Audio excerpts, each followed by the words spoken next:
oversight. And so going forward, my administration will work with Congress to develop an appropriate legal regime so that our efforts are consistent with our values and our Constitution. You'll construct a legal regime to make indefinite detention legal. You will, what does he say? Develop an appropriate legal regime. So you can construct a whole new system outside the courts, even outside the military commissions, so that you can indefinitely imprison people without charges. And you'll build that system from scratch. What's that somebody said about ad hoc legal strategies? Just for context here, in the United Kingdom, where there isn't even a Bill of Rights, there's been a major debate about whether people can be held in preventive detention. Former British Prime Minister Tony Blair wanted 3 months to be the outer limit for how long anyone could be held. There was a big political fight about it. Parliament ended up limiting that power to 28 days. 28 days is still the longest period of preventive detention that's allowed under law in any comparable democracy anywhere in the world. How long would President Obama's proposed preventive indefinite detention last? Well, he's not saying yet, but here's how he defines the threat that he says makes indefinite detention necessary. Right now in distant training camps and in crowded cities, there are people plotting to take American lives. That will be the case a year from now, 5 years from now, and in all probability 10 years from now. 10 years from now. So you could get arrested today and locked up without a trial, without being convicted, without being sentenced for, say, 10 years until the threat of your future criminal behavior passes. Prolonged detention, he's calling it. This is a beautiful speech from President Obama today with patriotic, moving, even poetic language about the rule of law and the Constitution, and one of the most radical proposals for defying the Constitution that we have ever heard made to the American people. So there. Yeah, wow. Okay, that definitely woke me up.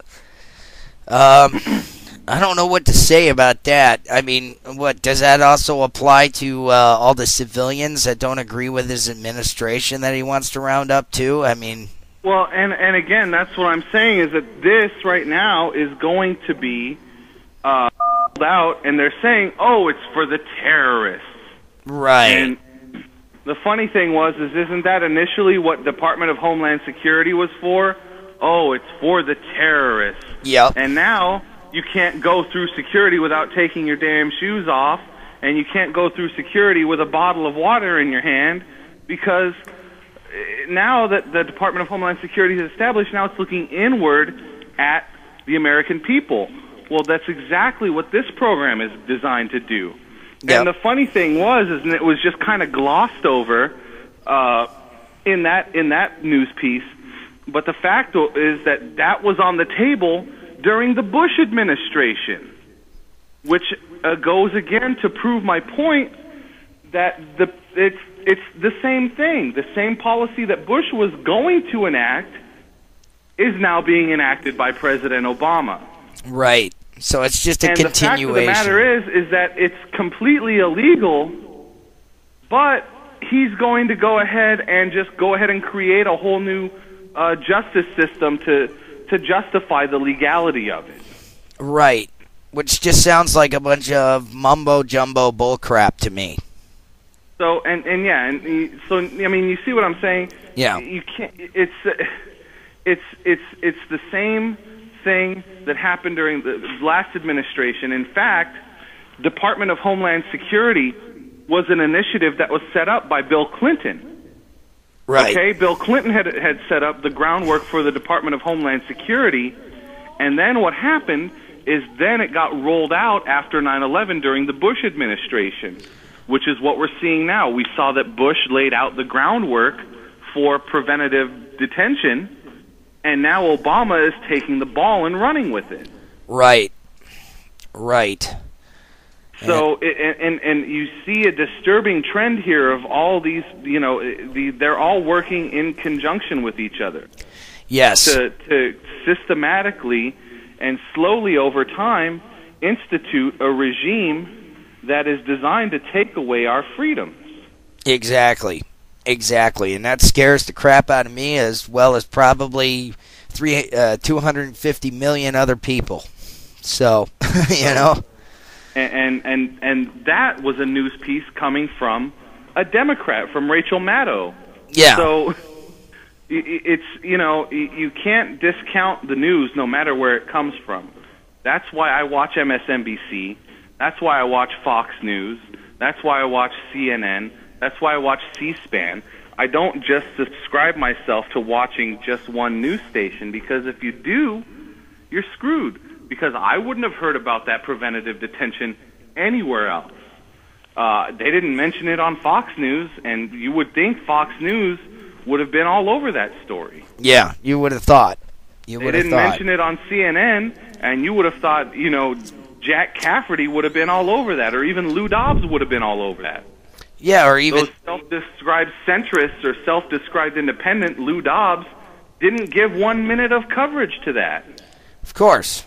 Of course. It took a Democrat who's on the White House propaganda network. MSNBC is the White House propaganda network for this administration, much the same way Fox News was the White House propaganda network for the Bush administration. Right. And it was on his own network, on Obama's own propaganda network, that he is getting called out. Yeah. Yep. So,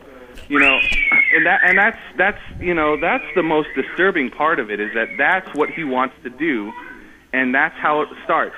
Oh, we're going to go ahead and focus. This is going to be a program to round up and detain terrorists. And then, well, you have the MIAC report, you have the Virginia Terror Threat Assessment.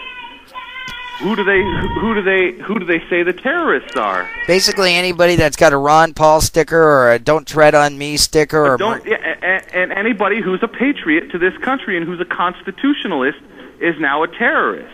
Yeah. So, if by that definition those are terrorists, then who's going to be in the preventative detention centers? All of us. It's not going to be brown guys from the Middle East. Nope. It sure as heck isn't going to be those guys. It's going to be, Ma and Pa Kettle and those folks, who are patriots that are, that are not going to want to go quietly into the night and surrender their guns. Yeah. And they're not going to want to go quietly into the night and be rounded up and put into FEMA detention centers. Yeah, exactly. Those are the people who are the quote-unquote terrorists, and they're just as American as you or I. Yeah, exactly. Exactly. Well, John, we're coming up here to the top of the hour. I'm probably going to have to let you go here, but it was good having you on the show. I'll have this posted up tonight on all my YouTube channels, plus the radio station channel. So. And if I get a link for the free version of Follow the Republic, I'll be sure to pass it on to you. Okay, well, I appreciate that. Yeah, and I guess, I don't know if you want to do this next Wednesday. I'll be definitely more than ready to throw down again. Okay, that sounds good. All righty. Well, you have a good one, my friend. Yes, sir. And keep the guns locked and loaded. All right. That was our special guest, John Rizzo, and he's based out of Texas.